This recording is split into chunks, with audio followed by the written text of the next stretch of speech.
Nous sommes arrivés à un point extrêmement dangereux du développement dans les relations bilatérales entre l'Algérie et le Maroc. Et cette fois-ci, je m'excuse auprès de mes compatriotes algériens. Vous n'allez pas me dire à cause du Maroc, le Makhzen, Israël, parce que rien ne peut justifier ce qui a été fait aujourd'hui par le gouvernement algérien, par le régime Tebboune. La décision qu'il vient d'adopter maintenant, elle est injustifiable. Sma'na Bli Tebboune commence à cultiver une idée totalement folle, une idée extrêmement dangereuse, un acte d'un extrémisme ignoble. Mais aujourd'hui, le ministère algérien des Affaires étrangères, il a annoncé l'instauration d'une obligation d'un visa d'entrée au territoire algérien pour tous les ressortissants marocains. C'est-à-dire que tout Marocain détenteur d'un passeport marocain, il doit aujourd'hui demander un visa pour pouvoir venir en Algérie. C'est extrêmement grave. Les autorités algériennes accusent le Maroc d'avoir fourni des passeports marocains à des agents israéliens, à des espions israéliens. Donnez-nous les preuves. Et je pense qu'il y a de quoi saisir le Conseil de sécurité de l'ONU, parce que c'est une accusation extrêmement grave. C'est l'émission la plus dure que je vais faire. Mais franchement, c'est l'émission la plus dure. C'est une émission qui me déchire le cœur. Parce que nous sommes arrivés à un point extrêmement dangereux du développement dans les relations bilatérales entre l'Algérie et le Maroc. Je le dis en toute sincérité. Cette fois-ci, je m'excuse auprès de mes compatriotes algériens. Vous n'allez pas me dire à cause du Maroc, le Makhzen, Israël, parce que rien ne peut justifier ce qui a été fait aujourd'hui par le gouvernement algérien, par le régime Tebboune. Le régime Tebboune a commis ce qu'il vient de faire là. La décision qu'il vient d'adopter maintenant, elle est injustifiable. T'as un problème avec le gouvernement marocain, t'as un problème avec le roi marocain, avec les cousins du roi, avec les services de renseignement marocains, avec les autorités marocaines. Ça, on l'a compris, c'est une divergence politique. Il n'y a jamais été question d'impliquer le peuple marocain et le peuple algérien dans ce différend politique. Nous, les peuples, on n'a pas de problème. Il y a des mariages mixtes entre les Algériens et les Marocains, il y a des couples mixtes, il y a des familles communes, il y a des noms, il y a des cousins, il y a des relations historiques, géographiques, religieuses, spirituelles, il y a un partage de l'histoire, de la géographie, de la spiritualité et de la foi. Il y a tellement de métissage entre les Algériens et les Marocains que dans plusieurs régions du Maroc comme de l'Algérie, on ne sait plus distinguer qui est Marocain et qui est Algérien. Et le métissage entre Algériens et Marocains est encore plus important que la diaspora. Le régime algérien, contre toute attente, on avait cette information. On avait l'idée, Sma'na Bli Tebboune commence à cultiver une idée totalement folle, une idée extrêmement dangereuse, un acte d'un extrémisme ignoble. Je dis bien un acte d'un extrémisme ignoble.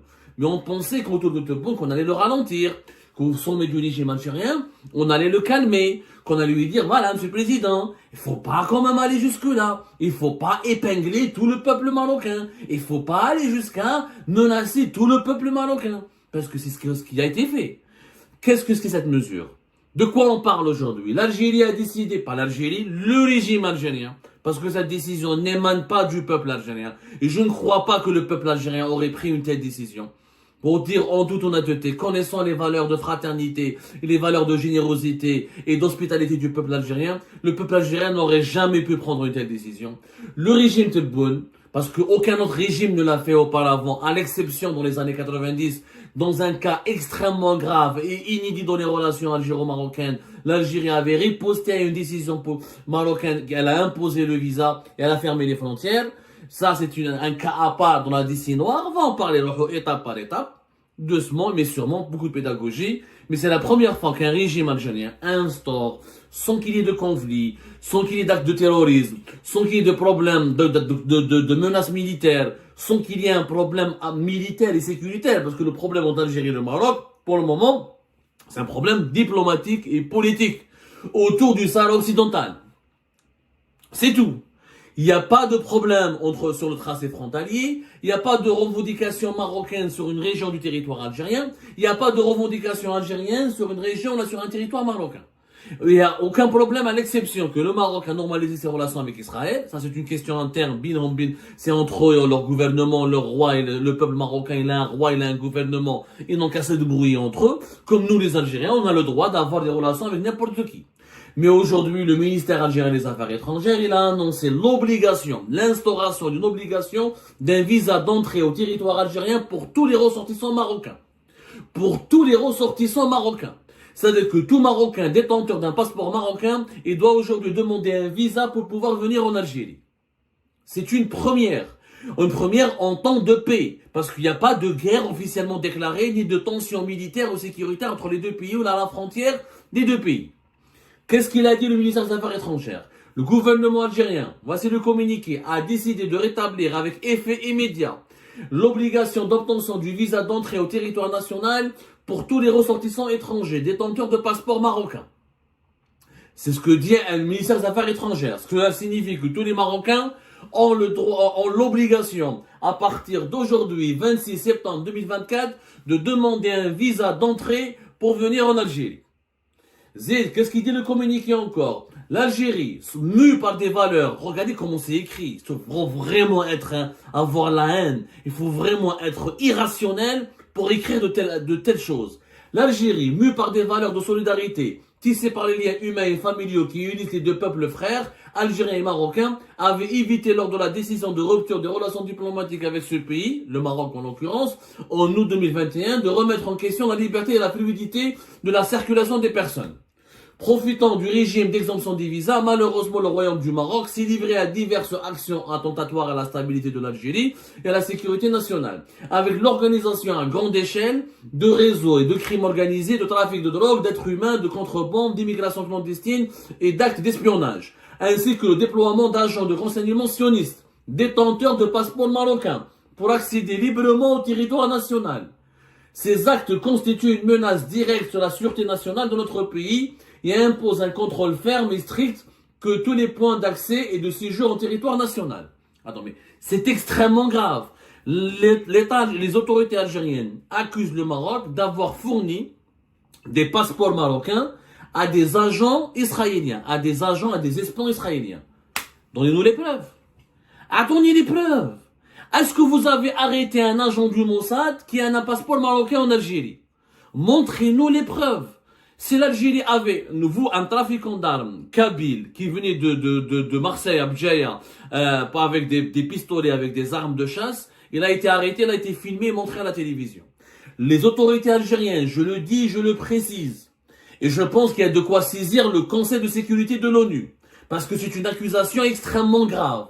Je me demande pourquoi la Ligue arabe, le secrétariat général de la Ligue arabe, le secrétariat général de l'Organisation de la Conférence islamique, des organisations qui regroupent l'Algérie, le Maroc et l'ensemble des pays arabes et musulmans, et devraient se mobiliser et demander des preuves aux autorités algériennes.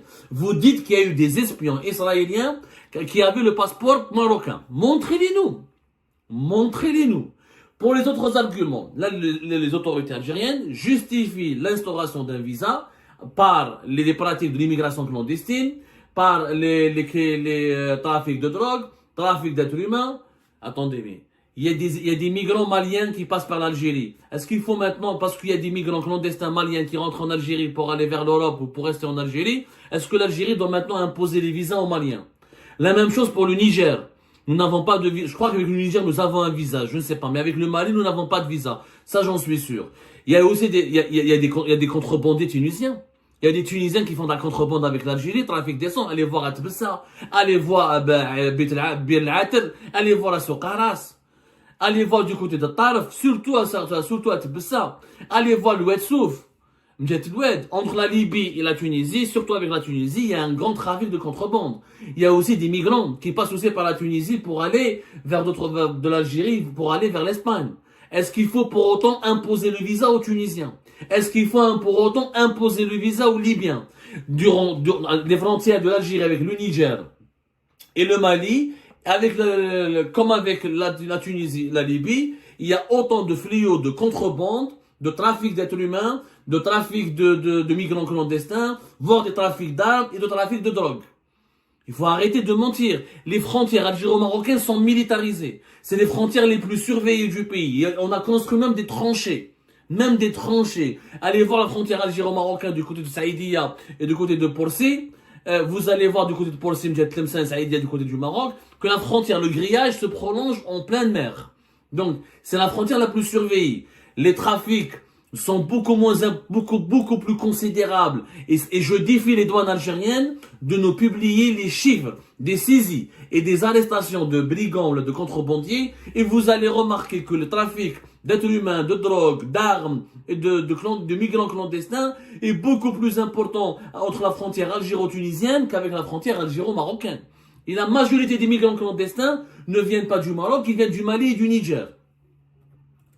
Donc, Wouchendero, les arguments les arguments du régime algérien ne tiennent pas debout. Il ne tient pas debout. Je le dis et je le redis, il ne tient pas debout. Il y a des arguments à cause du trafic, etc. Le seul argument qui peut être valable, c'est l'arrestation. Comment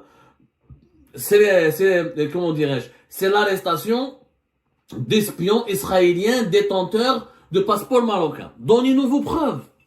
Kharjouhom à la télévision. Attendez les noms.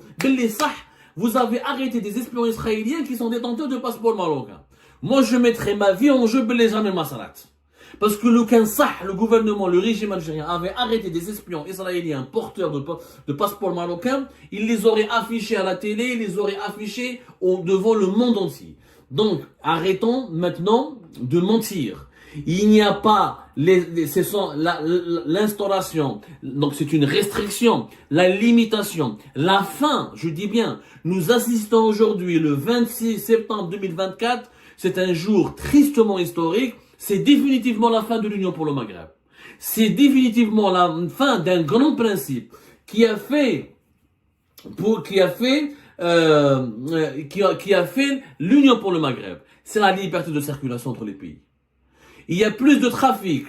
Tout ce qui a été, toutes les arguments, les actes de sabotage, les actes de crime, les réseaux de crime organisé, trafic de drogue, d'êtres humains. Les Maliens n'ont pas besoin de visa pour entrer en Algérie. Et nous avons des problèmes politiques avec le gouvernement actuel de transition du Mali. La majorité des migrants clandestins ne viennent pas du Maroc, ce sont des Africains subsahariens. Ils viennent beaucoup du Mali et du Niger. Est-ce qu'on a instauré le visa avec le Mali? Non. Donc, on a visé les Marocains parce qu'il y a un problème politique avec eux. C'est simple. C'est une décision purement politique qui n'a aucune justification sécuritaire. Qu'on nous sorte les chiffres, il y a combien de Marocains qui sont impliqués dans les affaires criminelles en Algérie? Et combien de Maliens, combien de Tunisiens, combien de Nigériens, combien de Libyens, etc. Qu'on nous sorte les chiffres. Combien de drogues et d'armes et de marchandises de contrebande et de cigarettes ou d'objets prohibés sont saisis à la frontière algéro-tunisienne ou algéro-libyenne par rapport à la frontière algéro-marocaine. Et vous allez voir que les données parleront d'elles-mêmes. La frontière algéro-marocaine, elle est morte, quasiment morte. Elle est militarisée, des tranchées. C'est des deux pays qui se regardent en état de guerre. Il n'y a plus de relations bilatérales, il n'y a plus de rapport, il n'y a qu'une guerre médiatique et diplomatique. Donc, et la frontière, elle est militarisée. Les contrebandiers ont été réduits significativement entre la frontière de l'Algérie et le Maroc et les gens de Tlemcen et de Marnia, de Oujda, de Berkane, de Touhan, comment on appelle, toutes les régions, les villes frontalières entre l'Algérie et le Maroc peuvent en témoigner des conséquences de cette militarisation des frontières algéro-marocaines.